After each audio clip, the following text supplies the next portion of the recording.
ನಾನು ಕರ್ನಾಟಕದ ಕಾಂಗ್ರೆಸ್ ಸರ್ಕಾರಕ್ಕೆ ಅಭಿನಂದನೆಗಳನ್ನು ಹೇಳ್ತಾ ಇದ್ದೆ. ಕೇರಳದವರು ಕೂಡ ಅದನ್ನ ಪಿಣರಾಯಿ ಮುಖ್ಯಮಂತ್ರಿಯನ್ನು ಕೂಡ ಅದರ ಸಂಬಂಧಪಟ್ಟಾಗ ಹೇಳಿದ್ರು, ನಿನಗೆ ಏನೇನೂ ಹಕ್ಕಿಲ್ಲ ನಮ್ಮ ದೇಶದ ಮೂಗು ತೋರ್ಸಕ. ನಾನು ಹೇಳಿದ ಪಾಕಿಸ್ತಾನಕ್ಕೆ ಪಾಪಿ ಪಾಕಿಸ್ತಾನ, ಭಯೋತ್ಪಾದಕ ಪಾಕಿಸ್ತಾನ, ಭಿಕಾರ್ಚೋಟ ಪಾಕಿಸ್ತಾನ. ಸೊ ಎಷ್ಟು ಜನರನ್ನು ಕೊಂದು ಹಾಕಿದ್ರಿ, ಮತಾಂತರ ಮಾಡಿದ್ರಿ, ಸುಟ್ಟು ಹಾಕಿದ್ರಿ, ಅತ್ಯಾಚಾರ ಮಾಡಿದ್ರಿ, ದೇವಸ್ಥಾನಗಳನ್ನು ಒಡೆದು ಹಾಕಿದ್ರಿ. ನಿನ್ನ ಪಾಡಿಗೆ ನೀನು ಬದುಕುವುದು ಹೇಗೆ ಬದುಕಬೇಕು ಅಂತ ಯೋಚನೆ ಮಾಡೋದು. 2 ದಿನದ ಹಿಂದೆ ಕೋಗಿಲು ಬಡಾವಣೆಯಲ್ಲಿ, ಬೆಂಗಳೂರಿನ ಕೋಗಿಲು ಬಡಾವಣೆಯಲ್ಲಿ 5 ಎಕರೆ ಜಮೀನಿನಲ್ಲಿ, ಸರ್ಕಾರಿ ಜಮೀನಿನಲ್ಲಿ ಅತಿಕ್ರಮಣ ಮಾಡಿಕೊಂಡು ಕಾನೂನು ಬಾಹಿರವಾಗಿ ಅಲ್ಲಿ ಕಟ್ಟಡನ ನಿರ್ಮಾಣ ಮಾಡಿಕೊಂಡು ಮುಸ್ಲಿಮರು ವಾಸ ಮಾಡ್ತಾ ಇರೋದನ್ನ ಅದನ್ನು ಬುಲ್ಡೋಜರ್ ಹಚ್ಚಿ ತೆಗೆದಿದ್ದಾರೆ. ಇವತ್ತು ಬಹಳ ದೊಡ್ಡ ಸುದ್ದಿ ಆಗ್ತಾ ಇದೆ. ಕೇರಳದವರು ಕೂಡ ಅದನ್ನು ಪಿಣರಾಯಿ ಮುಖ್ಯಮಂತ್ರಿಯನ್ನು ಕೂಡ ಅದರ ಸಂಬಂಧಪಟ್ಟಾಗ ಹೇಳಿದ್ರು, ಪಾಕಿಸ್ತಾನ ಕೋಗಿಲ ಈ ಮುಸ್ಲಿಂ ಮನೆಗಳನ್ನು ಒಡೆದಿದ್ದಕ್ಕೆ ಇವತ್ತು ಪಾಕಿಸ್ತಾನ ಮಾತಾಡ್ತಾ ಇದೆ. ವಿದೇಶಾಂಗ ಸಚಿವ ಮಾತಾಡ್ತಾನೆ. ನಾನು ಹೇಳೋದು ಪಾಕಿಸ್ತಾನಕ್ಕೆ ಪಾಪಿ ಪಾಕಿಸ್ತಾನ, ಭಯೋತ್ಪಾದಕ ಪಾಕಿಸ್ತಾನ, ಭಿಕಾರ್ಚೋಟ ಪಾಕಿಸ್ತಾನ. ನಿನಗೆ ಏನೇನೂ ಹಕ್ಕಿಲ್ಲ ನಮ್ಮ ದೇಶದ ಮೂಗು ತೋರ್ಸಕ್ಕೆ, ಅಷ್ಟೇ ಅಲ್ಲ ಮಾತಾಡೋಕ್ಕೂ ಹಕ್ಕಿಲ್ಲ. ಅಲ್ಲಿರುವಂತಹ ಹಿಂದೂಗಳ ಕಥೆ ಏನು ಮಾಡಿದ್ರಿ? 78 ವರ್ಷದಲ್ಲಿ ಎಷ್ಟು ಜನರನ್ನು ಕೊಂದಾಕಿದರೆ? 23% ಇರುವಂತಹ ಹಿಂದೂಗಳಲ್ಲಿ ಇವತ್ತು ಪರಿಸ್ಥಿತಿ ಏನಾಗಿದೆ?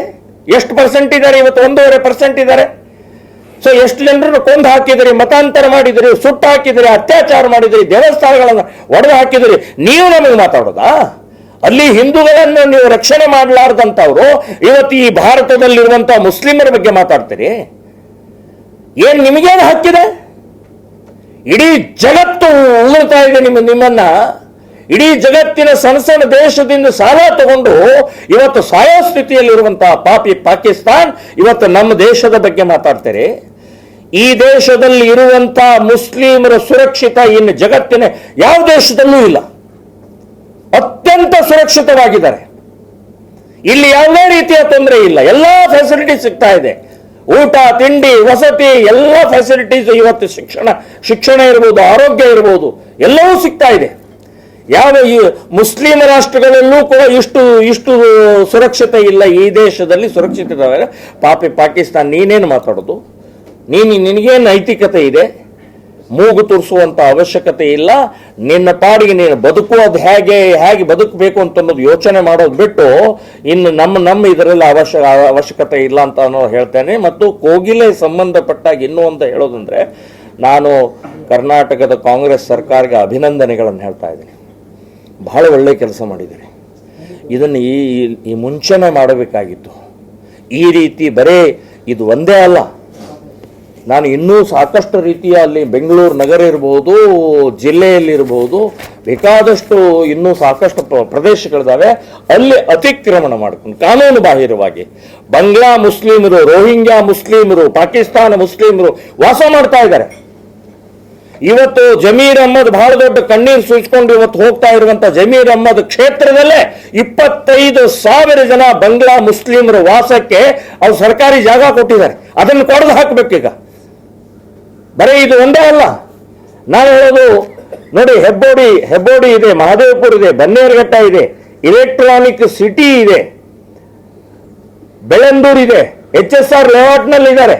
ಇದೆಲ್ಲ ಸರ್ಕಾರಿ ಜಾಗದಲ್ಲೇ ಇವರು ಮನೆ ಕಟ್ಕೊಂಡು, ಗುಡಿಸಲು ಕಟ್ಕೊಂಡು ವಾಸ ಮಾಡ್ತಾ ಇದ್ದಾರೆ.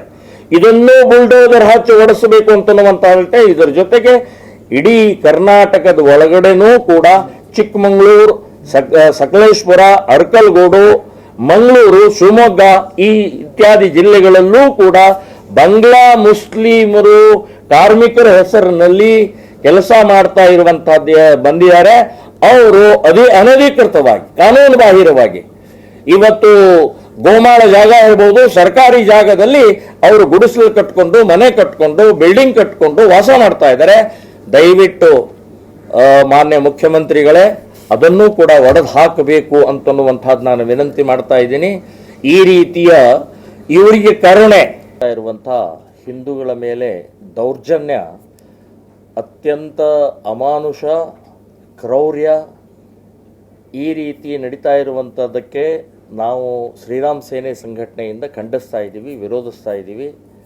ಅಷ್ಟೇ ಅಲ್ಲ, ಕೇಂದ್ರ ಸರ್ಕಾರ ಈ ವಿಷಯದ ಸಂಬಂಧಪಟ್ಟಾಗೆ ಮೌನವಾಗಿದ್ದಿದ್ದು ಶೋಭೆ ತರುವಂಥದ್ದಲ್ಲ. ಈಗ ಇರುವಂಥದ್ದು ಇಂದಿರಾ ಕಾಂಗ್ರೆಸ್ಸಿನ ಸರ್ಕಾರ ಅಲ್ಲ, ಮನಮೋಹನ್ ಸಿಂಗ್ ಅವರ ಭಾರತ ಅಲ್ಲ, ಸೋನಿಯಾ ರಾಹುಲ್ ಅವರ ಭಾರತ ಅಲ್ಲ. ಇದು 56 ಇಂಚಿನ ನರೇಂದ್ರ ಮೋದಿಯ ಭಾರತ ಇದೆ. ಬಂಗಾಳದಲ್ಲಿ ಆಗ್ತಾ ಇರುವಂಥದ್ದು ಅದಕ್ಕೆ ನಮಗೆ ಕಳವಳ ಆಗ್ತಾ ಇದೆ, ವೇದನೆ ಆಗ್ತಾ ಇದೆ, ಸಿಟ್ಟು ಬರ್ತಾ ಇದೆ.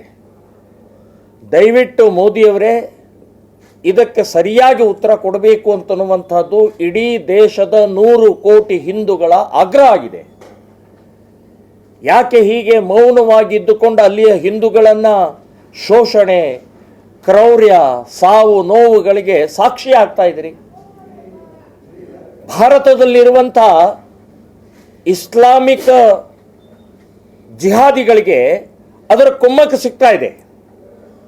ಇವರು ಒಂದು ಸಣ್ಣ ದೇಶದಲ್ಲಿ 1.5 ಕೋಟಿ ಇರುವಂಥ ಹಿಂದೂಗಳಿಗೆ ರಕ್ಷಣೆ ಮಾಡಲಾರ್ದಂಥವರು ಇಲ್ಲೇನು ಮಾಡ್ತಾರೆ ಅನ್ನುವಂಥದ್ದು ಇಸ್ಲಾಮಿಕ್ ಜಿಹಾದಿಗಳಿಗೆ ಭಾರತದಲ್ಲಿ ಪ್ರೇರಣೆ ಕೊಡ್ತಾ ಇದ್ರಿ. ನೀವು ಸೊಕ್ಕಿಗೆ ಬರ್ತಾ ಇದ್ದಾರೆ, ಎಲ್ಲಿ ಬೇಕಾದಲ್ಲಿ ಏನು ಬೇಕಾದ ದಾಳಿ ಮಾಡ್ತಾ ಇದ್ದಾರೆ. ಅದು ಬಾಂಗ್ಲಾದೇಶದ ಪರಿಣಾಮದಿಂದ. ಸೊ ಬಾಂಗ್ಲಾದೇಶದ ಹಿಂದೂಗಳ ನಾಯಿ ನರಿಗಳ ಥರ ಬದುಕ್ತಾ ಇರುವಂಥದ್ದು ನಿಮಗೆ ಕಣ್ಣಿಗೆ ಕಾಣ್ತಾ ಇಲ್ವಾ? ಸೊ ಇದು ಕೂಡಲೇ ಇದಕ್ಕೆ ಸರಿಯಾಗಿ ಉತ್ತರ ಕೊಟ್ಟು ನಿಲ್ಲಿಸಬೇಕು ಅಂತನ್ನುವಂಥದ್ದು ಹೇಳ್ತಾ ಇದ್ದೀನಿ.